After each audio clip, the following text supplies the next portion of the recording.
एक राजा था, वो कुछ दिन के लिए यात्रा करने के लिए निकल गया, लेकिन उसके 3 जो भरोसेमंद आदमी थे उनको उसने कुछ मुद्रा दे दी। क्या मुद्रा दे दी।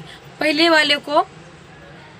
वाले को 5 मुद्रा दे दी। क्या, और उसको कहा कि जाओ, इस मुद्रा को तुमको क्या करना है, बिजनेस व्यापार करना है या और कुछ करना है, या बेटी की शादी करनी है, ऐसा कुछ बोला।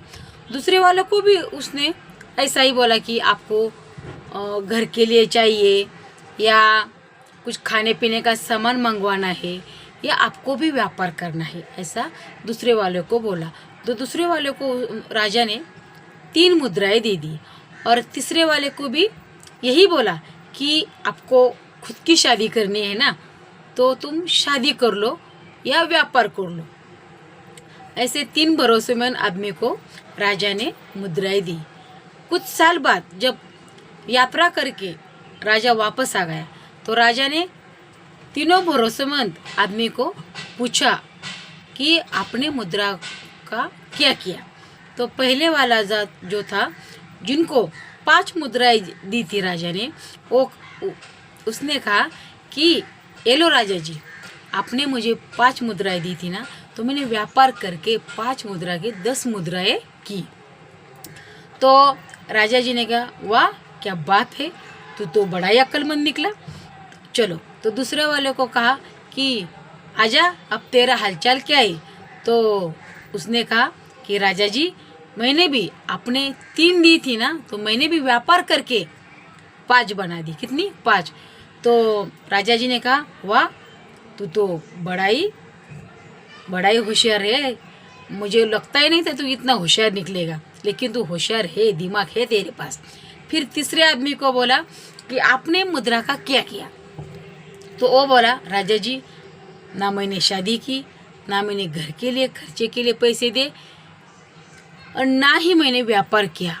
आपने जो दी थी ना मुझे मुद्रा, वो वैसे की वैसे ही है, मैंने ना उसे घटाई ना बढ़ाई।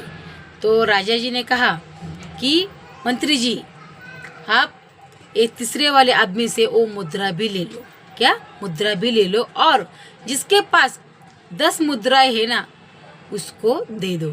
तो तीसरा वाला आदमी ने कहा, राजा जी, मेरे पास तो एक ही है, ये तो ना इंसाफी हुई ना मेरे साथ। ऑलरेडी उसके पास 10 मुद्राएं थी ना, तो मेरी वाली भी उसको ही क्यों दिया आपने। तो राजा जी ने कहा, अगर जिसके पास ज़्यादा होगा वो और ही उसका ज़्यादा बढ़ेगा। क्या? और ही उसका ज़्यादा बढ़ेगा। लेकिन जिसके पास कुछ भी नहीं है, तुझे मैंने 1 मुद्रा दी थी, तो तूने व्यापार क्यों नहीं किया। इसलिए तुझसे वो मुद्रा लेकर मैंने जिसके पास ज़्यादा थी उसको दे दी, और वो ज़्यादा 1 का 2, 2 का 3 बढ़ाएगा। इसे कहते हैं बिजनेस यानी व्यापार। और अगर तू एक भी नहीं संभाल सकता तो इसके बिजनेस के यानी व्यापार के लायक ही नहीं है। ऐसी बात कहकर राजा जी ने उस आदमी को अपने दरबार से निकाल दिया।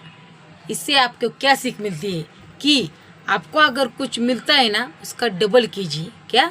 डबल कीजिए, यानी व्यापार यानी बिजनेस कीजिए। क्योंकि इससे क्या सीख मिलती है आपको कि ज़िंदगी बदलने के लिए 1, 2 या 3 मुद्राएं काफ़ी है। 4 करोड़ या 5 करोड़ मुद्राएं की ज़रूरत नहीं होती। 10 का 20 बनाने की जिसमें माइंड में होता है ना, वही 1 रुपये का 1 करोड़ भी बना सकता है।